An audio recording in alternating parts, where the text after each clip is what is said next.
प्रश्न, तुलनात्मक राजनीति के अध्ययन का महत्व व कठिनाइयाँ कौन कौन सी है? उत्तर, तुलनात्मक राजनीति के अध्ययन का महत्व। 1. आज विश्व में 190 से अधिक प्रभुता प्राप्त देश है। नए स्वतंत्र राष्ट्रों की जनता अब उपनिवेशों के प्रजाजनों की भांति सीधी व नम्र नहीं रही है। आज के समुदाय पूर्व की तुलना में कहीं अधिक राजनीतिकृत है। 2. सभी देशों में जनसाधारण की राजनीतिक सहभागिता बढ़ रही है। 3. विकसित देशों के नागरिक भी पूर्व की अपेक्षा अधिक राजनीतिकृत हो गए हैं और वे अपनी सरकारों से विभिन्न समस्याओं का वृद्धिपूर्ण मात्रा में निराकरण चाहने लगे हैं। 4. वर्तमान सदी में संचार के क्षेत्र में भी एक क्रांति हुई है। जनसाधारण तक पहुंचने के संचार माध्यमों ने जनसाधारण में राजनीतिक जागृति को बहुत बढ़ाया है। तुलनात्मक राजनीति राजनीतिक व्यवहार का अध्ययन करती है और उसे समझने व समझाने में बड़ी सहायक है। इसके द्वारा राजनीति के अध्ययन को वैज्ञानिक स्वरूप प्रदान किया गया है तथा राजनीति में व्यवहारिक सामान्य नियमों अथवा सिद्धांतों का निर्माण किया गया है। तुलनात्मक राजनीति के अध्ययन के साधारण रूप में 2 प्रयोजन हैं, जिन्हें हम संक्षेप में इस प्रकार रख सकते हैं।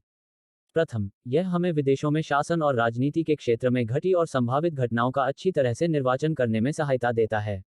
दूसरे, विभिन्न राज्यों की शासन पद्धतियां उनकी ऐतिहासिक व भौगोलिक दशाओं, सामाजिक, आर्थिक व राजनीतिक संस्थाओं तथा विचारों से निर्धारित होती है।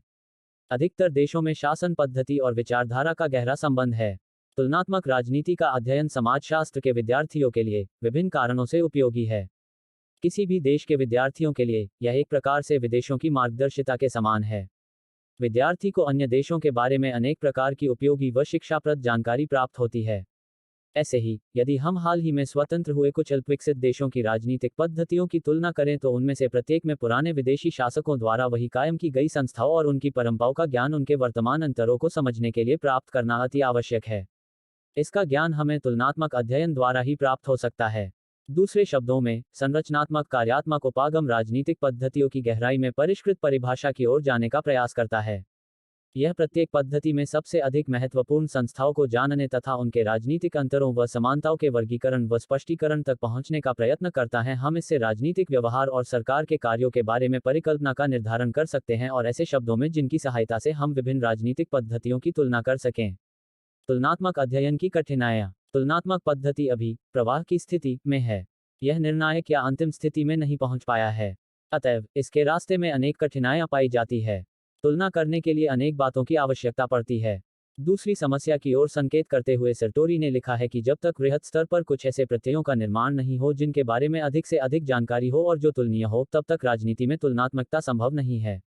इसके लिए तुलना के विषयों में समानता का कुछ न कुछ अंश आवश्यक है और उनके बारे में अध्ययनकर्ता को पूरी जानकारी होनी चाहिए।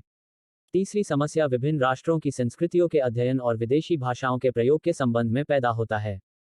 तुलनात्मक अध्ययन के लिए विभिन्न राष्ट्रों की संस्कृतियों और विदेशी भाषाओं की जानकारी जरूरी है। किसी भी शोधकर्ता के लिए सभी भाषाओं की जानकारी प्राप्त करना संभव नहीं है और न तो विभिन्न देशों की संस्कृति के बारे में सही और पूरी जानकारी प्राप्त कर लेना ही संभव है। चौथी कठिनाई आंकड़े जमा करने और राजनीति शास्त्र में वैज्ञानिक विधियों के प्रयोग से संबंधित है। मनुष्य का स्वभाव, उसका व्यवहार, उसके क्रियाकलाप और उसकी संस्थाओं की प्रकृति इतनी जटिल, व्यापक परिवर्तनशील है कि उसके बारे में पूरे आंकड़े जमा कर लेना आसान नहीं है। इन कठिनाइयों के बावजूद राजनीतिशास्त्र का तुलनात्मक अध्ययन काफी लोकप्रिय हो गया है। दिन प्रतिदिन इसकी कमियों को दूर किया जा रहा है और इसे अधिक से अधिक पूर्ण बनाने की कोशिश की जा रही है। प्रस्तुति समापन। आपका धन्यवाद। Disclaimer: This notes has been made after a lot of research, yet the accuracy of the answers may vary. The author assumes no responsibility or liability for any errors or omissions in the content of this notes.